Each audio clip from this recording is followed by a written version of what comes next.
I'm Robyn from GrillGirl.com, and today I'm gonna show you how to make the most popular recipe on my blog, my Better Than Sex Brisket. Now, when you taste this recipe, you're gonna see why it's called my Better Than Sex Brisket. So when you're shopping for this recipe, I started with a 4-pound brisket point. Now, if you get a larger or smaller piece of meat, of course you're gonna have to change the time on your smoker accordingly. The first ingredient you're gonna start with is 2 tablespoons of beef base. Now, this is sometimes hard to find at the grocery store. Look for it in your bouillon or soup or even spice section. And then, of course, 2 tablespoons of pepper. Always go for fresh ground. I even like smoked pepper if you can find it. 2 tablespoons of chili powder. 2 tablespoons of garlic salt, 1 tablespoon of brown sugar, add a little sweet, and last but definitely not least, my favorite, a tablespoon of smoked paprika. Before you can add your rub, what we first need to do is remove any large chunks of fat off of our brisket, which I've already done, and then we want to score the meat. This is going to allow the rub to adhere and really get into the nooks and crannies.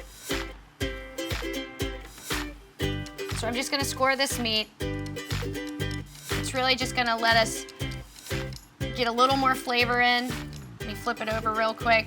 And of course, you wanna start with clean hands and a sharp knife. It's gonna make it a lot easier. All right, now we are ready for our beef base. Remember, we have 2 tablespoons of beef base. Now we're gonna put this on our brisket. And this stuff really just adds a ton of flavor. And we're just gonna rub this into our brisket. Just really get it in and get it in there. And this is gonna help your rub adhere to the meat as well. And now we're going to assemble our rub after I wash my hands. Okay, now that I've got the beef base off of my hands, we're gonna take the remaining ingredients and combine them into our rub.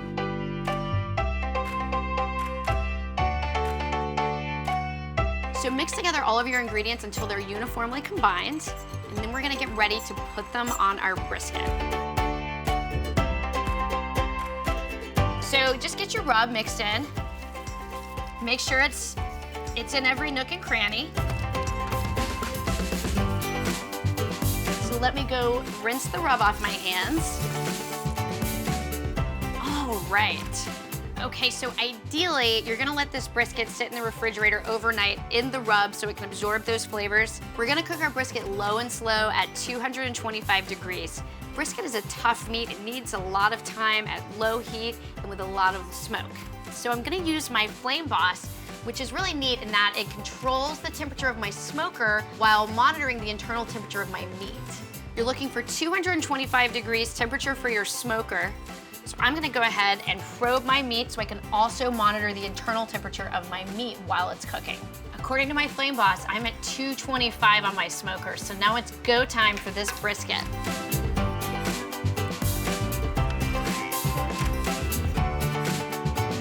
We've got our brisket on. We're gonna let it smoke at 225 until the internal temperature reaches 170 degrees. Lucky for me, I can use my Flame Boss app to monitor the temperature of the meat on the go. So I'm gonna go run some errands and check back with you guys on this smoker in a little bit and see you back. All right, the Flame Boss is telling me that my internal temperature is at 170 degrees. That means it's time to pull this brisket off. So now it's time to do what we call the Texas crutch, which essentially means we're gonna wrap the brisket in foil and then let it go back on the smoker, so it's gonna keep it moist and juicy until it gets to its second round of temperature, which will be 190. Before we wrap, I'm actually gonna add a few more things, starting with shallots.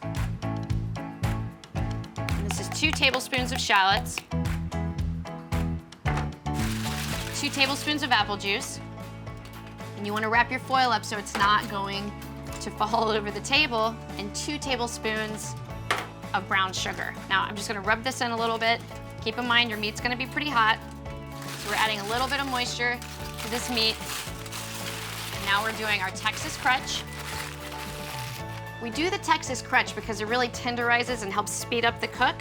Now, if you've ever been to Texas, you know that brisket is Texas barbecue. So that's really where the name for Texas crutch comes from.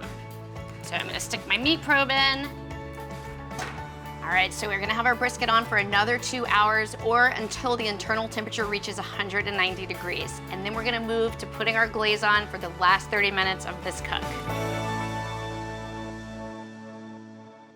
All right, so we're at 190 internal temperature.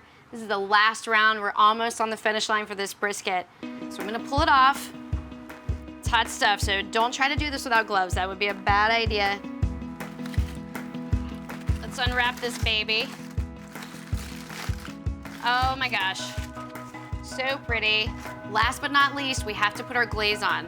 Our glaze is 3/4 cups of your favorite barbecue sauce, a tablespoon of apple cider vinegar, and a tablespoon of brown sugar. It's gonna set on the grill for 30 minutes. You can't rush perfection, and there's a reason this recipe is called Better Than Sex. Last part of this recipe is gonna let this brisket sit for 30 minutes so the glaze can set, and then we can finally dig in.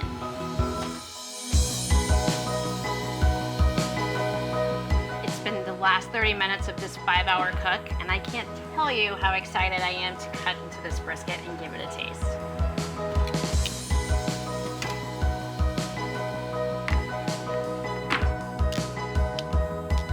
You know, brisket can be a lot of work, but this recipe makes it totally worth it. All right, now it's time to try it out. So always remember, you need to cut against the grain.